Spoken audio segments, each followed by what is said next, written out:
Silakan. Tawassul dengan amal itu yang tadi itu apakah boleh dilakukan secara rutin ya? Misalkan kita di jalan menemukan paku, kita menunjukkannya, kemudian setelah beramal itu kita seperti tadi itu kita yang berbandang itu perlu misalkan seandainya amal tadi itu adalah yang soleh lah untuk dari pahala pada Allah.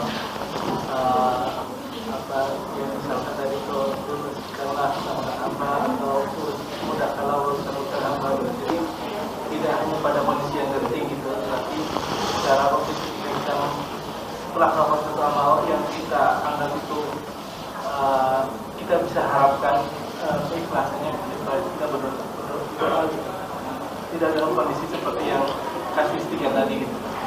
Ya, mafhum muwafaqahnya seperti itu ya. Artinya yang mustahil saja dikabulkan oleh Allah. Apalagi yang antum sebut tadi kan nggak mustahil ya.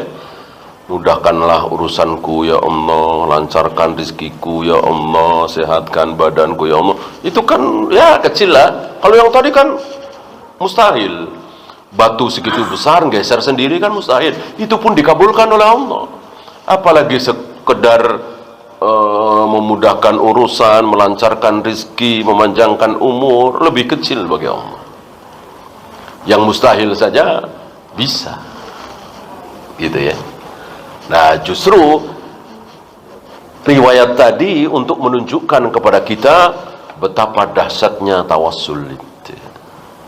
Artinya tidak harus dilakukan pada amal-amal yang spesial dan kata besar itu saja. Iya.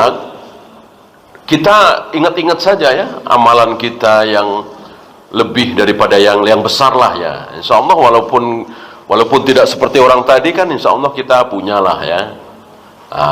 Antum sebutkan kalau sedang kepepet. Wallahu a'lam.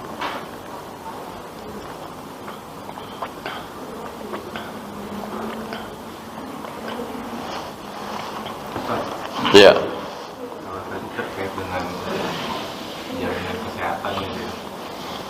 Kalau sekarang itu pemerintah itu kan BPJS ya, ini sudah mengarahkan diwajibkan benar-benar gitu. Jadi terkait dengan hal-hal lain gitu di instansi kayaknya seperti apa tuh tadi kalau seperti itu? Ya kalau diwajibkan kita tidak bisa menghindar ya gimana lagi. Seandainya itu haram dan kita ditanya oleh Allah, insya Allah kita bisa jawab. Aku nggak berbuat apa-apa ya Allah. Aku sebagai karyawan, gajiku dipotong otomatis setiap bulan untuk bayar asuransi. Dan ketika aku sakit ditanggung oleh perusahaan. Perusahaan uangnya dari mana ya bukan urusan kita yang sebagai karyawan kan. Gitu. Adapun yang bukan karyawan, ya tidak usah lah. Insya Allah akan lebih baik kalau uang yang 100.000, 150.000 tiap bulan kita sedekahkan kepada fakir miskin. Kalau kita yakin janji Allah. Wadawu amradakum bis-sadaqah, obati penyakit kalian dengan cara memperbanyak sedekah. Jadi dengan banyak sedekah, insya Allah kita terhindar dari penyakit. Ya. Nah, kalau orang kafir, yang jangan sedekah, asuransi aja. Nanti kalau sakit kan ditanggung. Ya terserah. Sementara Nabi mengatakan seperti itu. Kalau pengen hidup sehat, banyakin sedekah. Rutin ya. Wallahu a'lam.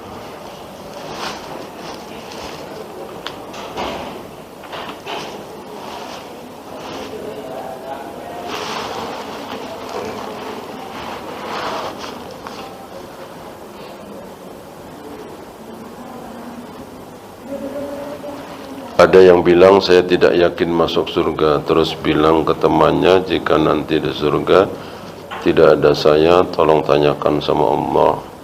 Dahulu kita pernah satu majelis, bolehkah? Ini dilakukan oleh Ibnu Jauzi, tetapi juga dikritik oleh para ulama. Memang ada riwayat seperti itu ya. Ada seseorang masuk surga, sampai di surga dia nyari-nyari temannya yang dulu sholat bareng, ngaji bareng, jihad bareng, dan seterusnya. Pikir dia pasti masuk surga. Orang saya masuk surga, ternyata nggak ada. Lalu dia bertanya kepada Allah, ya Allah, mana temanku yang dulu sholat bareng, ngaji bareng, jihad bareng, dan seterusnya. Allah jawab, dia di neraka. Datangilah dia, tolonglah dia, gitu. Allah berikan kehormatan kepada si fulan ini untuk memberikan syafaat kepada temannya. Berdasarkan hadis ini, Ibnu Jauzi memohon kepada jamaah, seandainya kalian masuk surga tidak menemui saya, tidak menemukan saya, maka tanyakan kepada Allah. Pokoknya mengikuti itu. Tapi hanya beliau itu yang berbuat seperti itu. Ya, nggak ada para sahabat seperti itu. Kan para sahabat yang lebih paham hadis itu. Artinya, ya nggak usah diminta.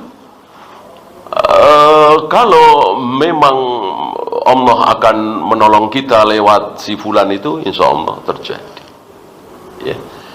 Intinya akrablah dengan orang-orang soleh, dekatlah dengan orang-orang baik, sehingga ketika dia masuk surga kok kita masuk neraka, insya Allah dia akan menolong kita atas izin Allah. Ya. Dan jangan putus asa. Dia akan rajin sholat, saya akan malas sholat, dia masuk surga. Ya jangan begitu. Kalau dia rajin, kenapa saya malas? Kan bisa. Dengar azan, ambil air wudhu ke masjid, siapa yang nggak bisa? Semua orang bisa. Masalahnya mau apa tidak? Kenapa kita tidak mau? Ya. Ketika Nabi sudah wafat, apakah Aisyah tetap tidur di kamarnya? Iya. Cuman ada riwayat tidak sholat di situ, ya. Sholat di atas kuburan kan tidak boleh. Hanya apa? Ya masih tetap tidur, makan. Ya memang rumah beliau kan. Nah, hanya ada riwayat beliau tidak baca Al-Quran, tidak sholat di situ. Karena sholat baca Al-Quran di atas kuburan bid'ah. Wallahu